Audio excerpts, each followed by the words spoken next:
प्यारे बच्चों, आज हम पढ़ने जा रहे हैं बहुत ही अच्छी कविता जिसका नाम है मूर्ख बिल्लियाँ। आइए देखते हैं। जंगल में दो बड़ी बिल्लियाँ बड़े प्रेम से रहती थीं। बड़ा मेल था उन दोनों में, मिलजुल कर दुख सुख सहती थीं। दोनों खूब पकड़ती चूहे, दोनों मिलकर खाती थीं। मिलकर करती थीं शिकार वे, जहाँ कहीं भी जाती थीं। एक बार वे दोनों मिलकर एक रोटी चुरा लाईं। बंटवारा करने बैठी तो झगड़े की नौबत आई। देखिए कितना सुंदर चित्र दिया गया है ताकि आप कविता अच्छे से समझ पाएं।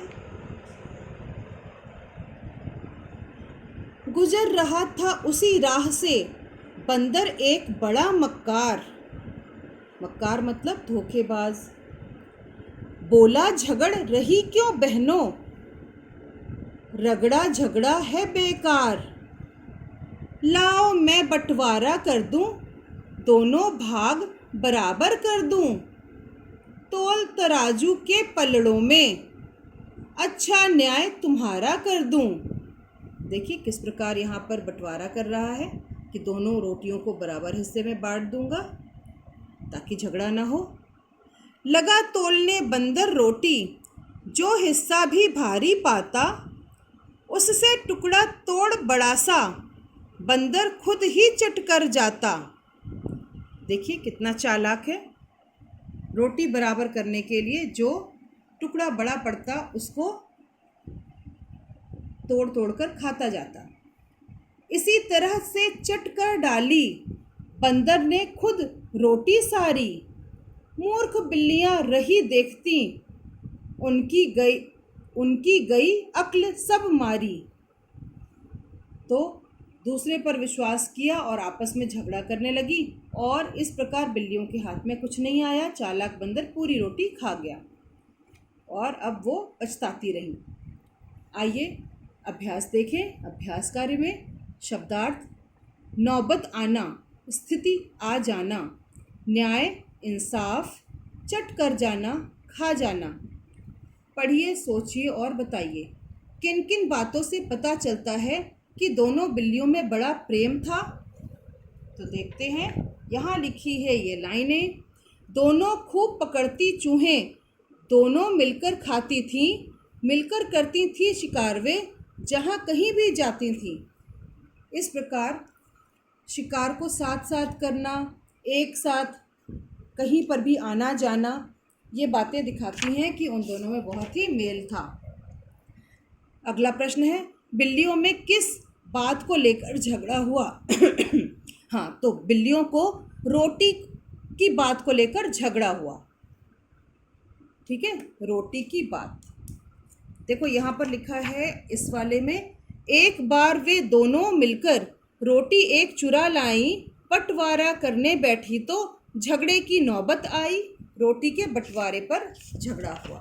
अगला है, बंदर ने क्या कहकर दोनों के झगड़े में भाग लिया? क्या कहा? लाओ मैं बंटवारा कर दूं, दोनों भाग बराबर कर दूं। तोल तराजू के पलड़ों में अच्छा न्याय तुम्हारा कर दूं। तो ये बोलकर उसने इन दोनों के झगड़े में भाग लिया। बंदर ने दोनों बिल्लियों का न्याय किस तरह किया? तो क्या किया उसने? बंदर ने लगा तोलने बंदर रोटी, जो हिस्सा भी भारी पाता उससे टुकड़ा तोड़ बड़ा सा बंदर खुद ही चट कर जाता। इस कविता से क्या बात सीखी जा सकती है? हमें मिलजुल कर अपने झगड़े सुलझाने चाहिए। हमें मिलजुल कर स्वयं मतलब अपने आप ही, स्वयं ही अपने झगड़े हल करने चाहिए। हल करने चाहिए। नहीं तो कोई तीसरा आता है तो वो उसमें अपना फ़ायदा देखता है। ठीक है, अगला प्रश्न है, समझिए और लिखिए। सूखी सुख। तो देखिए सूखी यहाँ पर एक शब्द था, इससे इन्होंने एक नया शब्द बना दिया सुख। अगला है मक्कार। मक्कार से हम एक नया शब्द बना देते हैं मक्का। बेकार। बेकार से हम एक नया शब्द बना देते हैं बकरी, क्योंकि इन्हीं अक्षरों को आगे पीछे करना है। अगला शब्द है मूर्ख। मूर्ख से हमने बना दिया मुख। ठीक है बच्चों, तो इस प्रकार हमारी ये वाली कविता समाप्त होती है और इसका भाषा कार्य, अभ्यास कार्य। आज हमने पढ़ी बहुत ही अच्छी कविता मूर्ख बिल्लियाँ। आज के लिए बस इतना ही। धन्यवाद।